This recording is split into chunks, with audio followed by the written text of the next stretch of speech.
ମହାଭାରତ ଯୁଦ୍ଧ କେବଳ ଦୁଇଟି କୂଳର ଲଢ଼େଇ ନଥିଲା।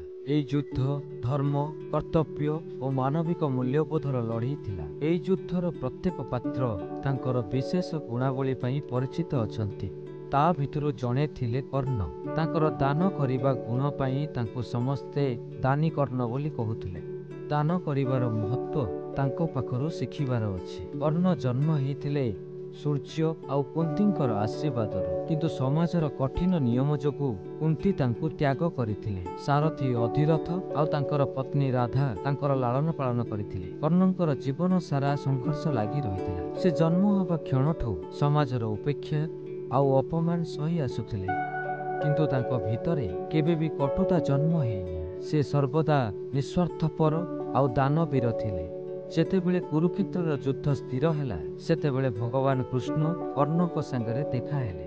ସେ କର୍ଣ୍ଣଙ୍କୁ ନିଜ ପକ୍ଷକୁ ଆଣିବା ପାଇଁ ଚେଷ୍ଟା କରୁଥିଲେ, କିନ୍ତୁ କର୍ଣ୍ଣ ତାଙ୍କ କର୍ତ୍ତବ୍ୟରେ ଅଟଳ ଥିଲେ। ସେ ତାଙ୍କ ବନ୍ଧୁ ଦୁର୍ଯ୍ୟୋଧନକୁ ଛାଡ଼ି ନଥିଲେ। ଇତିହାସ ତାଙ୍କୁ ଯେତେ ବି ବିତର୍କତା କରୁନା କାହିଁକି, ଗୋଟେ ଦିନ କୃଷ୍ଣ ତାଙ୍କୁ ଡାକି ପଠେଇଲେ ଆଉ କର୍ଣ୍ଣଙ୍କର ପରୀକ୍ଷା ନେଲେ ଏବଂ ତାଙ୍କ ଦାନଶୀଳତାର ପ୍ରମାଣ ଚାହିଁଲେ।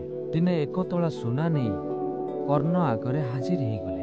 କର୍ଣ୍ଣ ତାକୁ ଦେଖିଲେ, କିନ୍ତୁ କିଛି ବି ପ୍ରଭାବିତ ହେଲେ ନାହିଁ। ତେଣୁ ସେ କର୍ଣ୍ଣକୁ କହିଲେ, କର୍ଣ୍ଣ, ଏଇ ସୁନା ତମରି ପାଇଁ।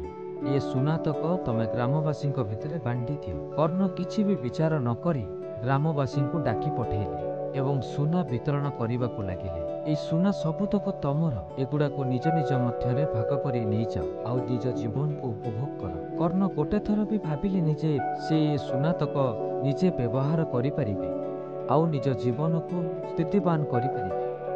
ସେ ଏହା ଭାବିଲେ ଯେ ଏହାର ପ୍ରଭାବ ଯୁଦ୍ଧ ଉପରେ ପଡ଼ିପାରେ। କର୍ଣ୍ଣଙ୍କର ଏହି ଦାନଶୀଳତା ଦେଖି କୃଷ୍ଣ ଅର୍ଜୁନଙ୍କୁ ଡାକି ପଠେଇଲେ।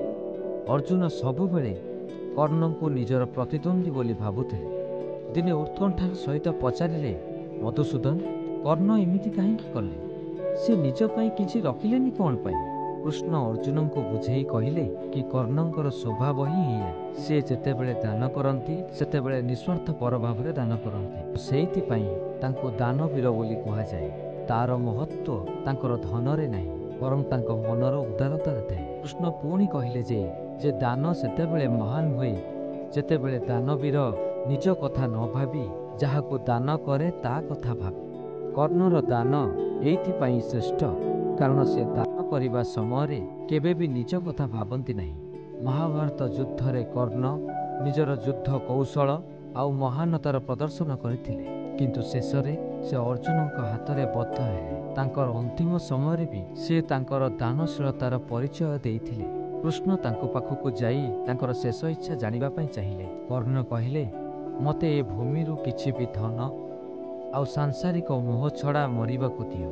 ଆଉ ମୋର ଅନ୍ତିମ ଇଚ୍ଛା ହେଲା ମୁଁ ମୋ ଅଙ୍ଗଟାକୁ ଯେମିତି ଦାନ କରିଦେଇକି ଯାଇପାରିବି। କୃଷ୍ଣ ତାଙ୍କର ଅନ୍ତିମ ଇଚ୍ଛା ପୂର୍ଣ୍ଣ କଲେ।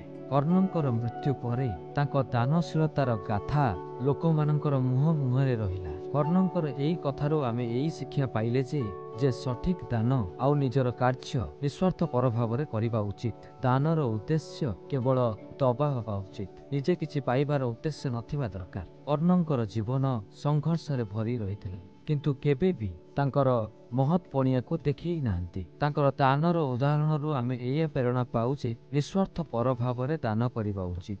ଏହି ଗଳ୍ପରୁ ଆମେ ଏଇଆ ଶିଖିଲେ ଯେ ମହାନତା ଧନ କି ଶକ୍ତି ଉପରେ ନିର୍ଭର କରେନି, ବରଂ ଚରିତ୍ର ଉପରେ ନିର୍ଭର କରେ।